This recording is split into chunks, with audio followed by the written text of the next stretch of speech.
I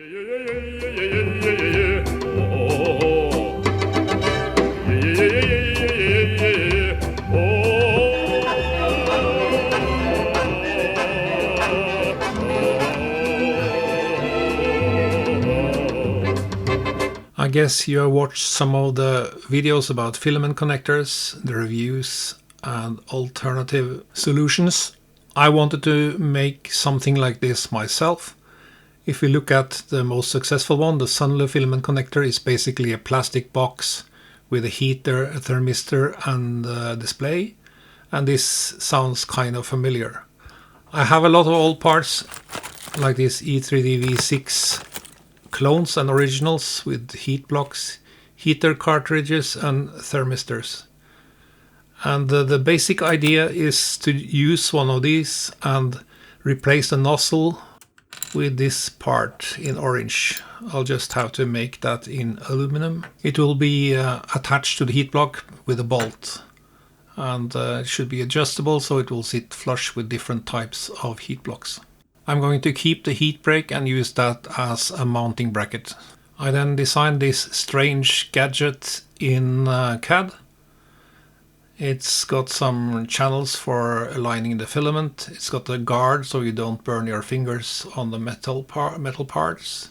And it's got room for the E3D V6 hot end inside, or rather the heat break. It will bolt down and the top lid is clamping down on the heat break. So pretty simple stuff, but a lot of details you have to align to get this to work properly. I'll probably do a revision of this after I've been testing this unit out for some time. One critical component in this solution or in this gadget is this metal part. And it's got a channel for splicing the filament or heating it so it will fuse. I could try to manufacture this myself. I don't have a CNC machine, so I have some hand tools, but I don't have the skills. This is something I'll leave to the professionals. I'm going to leave that to PCBway, which is also the sponsor of this video, and they will help me out manufacturing these parts. They have a wide selection of PCB services, but I'm going to use the CNC part of this today. And I'm just going to add my file. I prepared the component I want them to make for me as a step file and uploaded it. It's a very nice interface and you can choose different materials and different surface treatment. When you have uploaded your step file, you can see a rendering of it in the interface and then choose the material. I ended up choosing aluminium for this one, aluminum, some of you might call it. You have many other options, but I'll stick to the standard settings for this one. And I can verify that I have indeed uploaded the correct file. That is a very nice assurance. DHL delivered this box to me, and inside I can find some nicely packaged components. And I ordered 2 of them. You will see that I need one for the lower side and one for the upper side of this gadget. Surface finish is great. I couldn't do anything like this at all.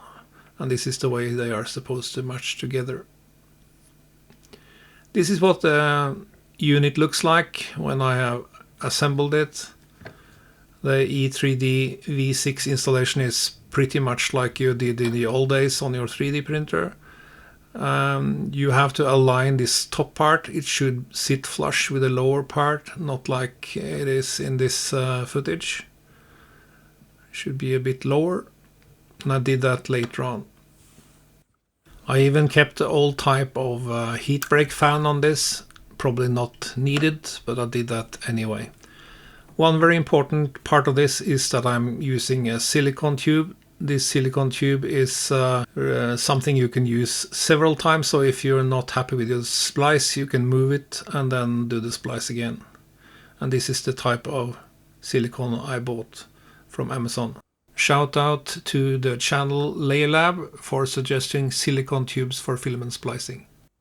Just to point out a few details here, the heat block is mounted with a bolt, and the heater and thermistor is just in their standard position.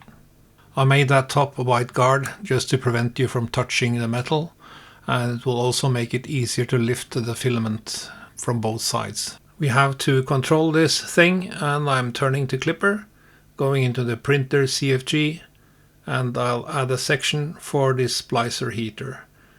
So there's a heater generic splicer and a verify heater splicer section here, and an idle timeout section is relevant for this to prevent it from just shutting off after a few minutes.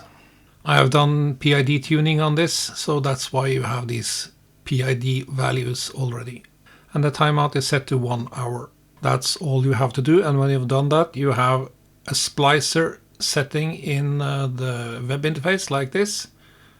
It's now off, and I can set this to, let's try 200 degrees, and it will heat up. And this is quite slow. I'm using a 12 volt heater, and I have almost forgotten how slow those old heaters were.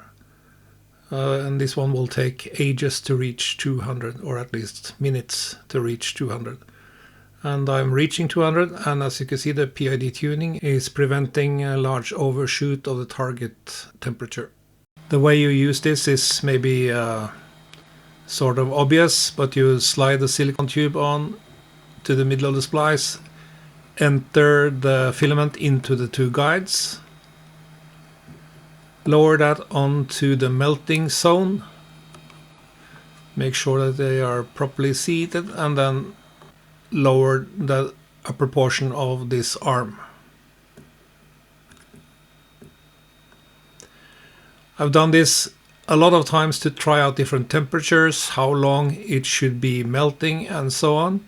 And I ended up with about 20 seconds, 15 to 20 seconds, which was a bit longer than I expected. Then I would have a very solid, very nice fusion of the two spliced ends. One very important thing is to let this cool off. The filament is soft even after a few minutes after it's been lifted off the melting zone. Maybe I should have some cooling mechanism, but I'm fine with just waiting. I'm not going to do this 1,000 times a day.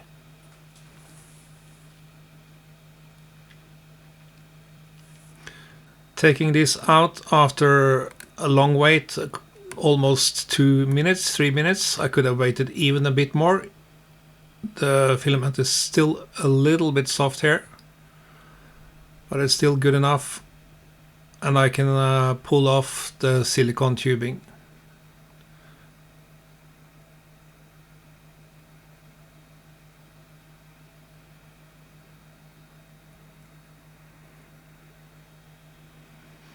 If I had waited a few more minutes, I wouldn't have any changes in the diameter close to the splice, and it's pretty solid.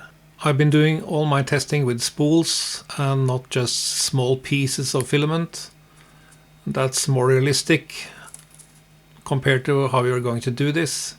I also tried different angles. I didn't find it too different if you have a 45 degrees or a straight cut. It's going to be a little bit more tricky to align two 45 degrees ends, and if you have spools with a few meters remaining, they will fight you and try to twist. I had a lot of fun with this project, recycling some old stuff. I started out this project with really a strange idea by having a filament splicer dockable inside the printer, but it's not every idea you get at night that you should remember the morning after. And this is probably one of them. This would have been difficult to use. Thank you to PCBway for sponsoring this project, and goodbye for now.